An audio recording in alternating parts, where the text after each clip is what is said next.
Let's determine a mortgage payment and interest.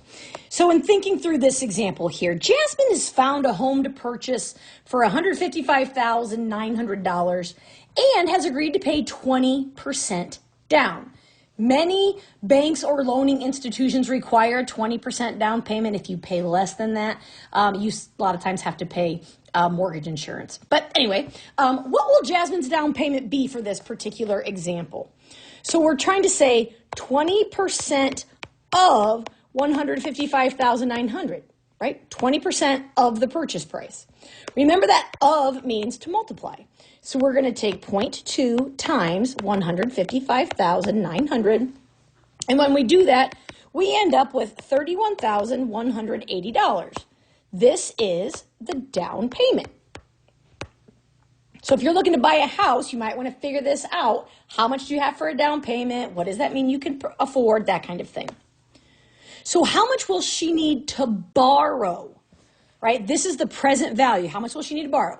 So if the house is $155,900 and she's going to put down $31,180 as a down payment, then the difference between those two, $124,720, this is how much she needs to borrow. Okay?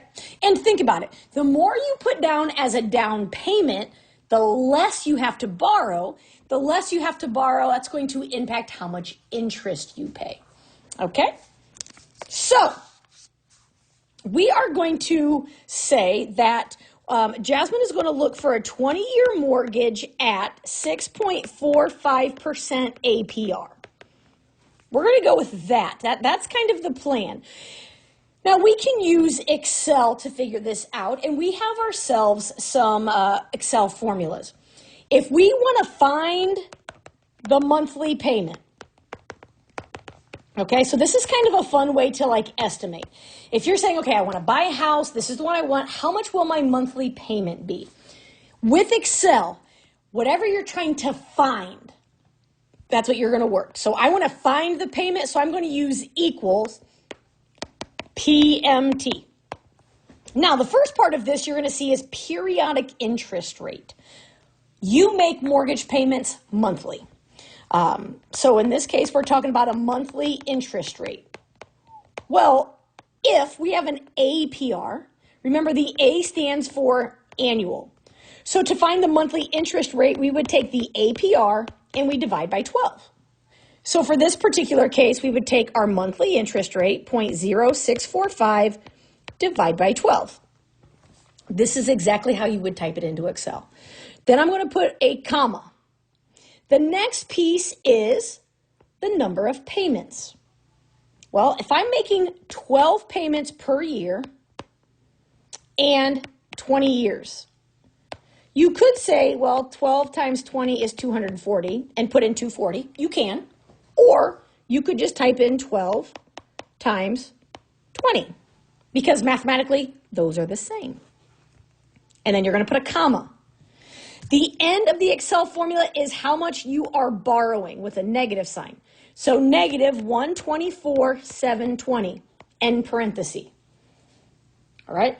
So again, in the first part, you divide by 12 to make it monthly. In the second part, you multiply by 12 because it's monthly.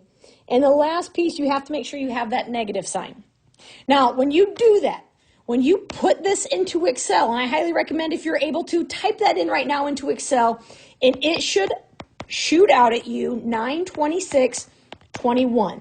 That would be Jasmine's monthly payment if she was borrowing $124,720 at 6.45% interest for 20 years. As the interest rate changes, you change this front number. As the number of years changes, you change the number of years. As the amount you need to borrow changes, you change that, right? So those are kind of the different pieces that we can play with.